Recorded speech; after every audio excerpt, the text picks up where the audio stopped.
রাসূল সাল্লাল্লাহু আলাইহি ওয়াসাল্লাম বলেন, এই পৃথিবীতে আল্লাহ ব্যতীত অন্য কাউকে সেজদা দেওয়ার অনুমতি দিলে আমি নারীদেরকে বলতাম তারা যেন তার স্বামীকে সেজদা করে। হযরত মুহাম্মদ সাল্লাল্লাহু আলাইহি ওয়াসাল্লামের এই হাদিস দ্বারা প্রমাণিত হয় স্বামীর গুরুত্ব কতটা বেশি।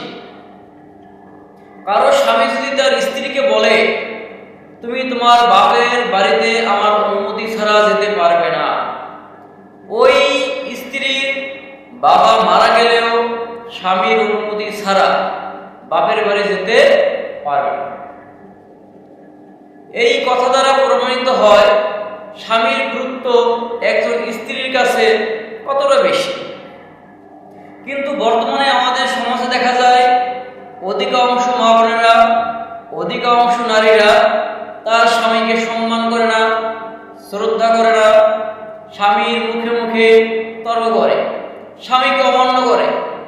আমি ওই সমস্ত মা বোন এবং নারীদেরকে বলতে চাই, আপনারা নামাজ পড়তে পারেন, রোজা রাখতে পারেন, হজ করতে পারেন, আরো অনেক ইবাদত করতে পারেন। আপনারা যদি আপনার স্বামীকে সন্তুষ্ট করতে না পারেন, আপনার স্বামীর অবাধ্য হন, আপনার স্বামীর মুখে মুখে তর্ক করেন, আপনার স্বামীর কথা না শুনেন, আপনি জান্নাতে যেতে পারবেন না। অতএব আপনারা সকল নারীরা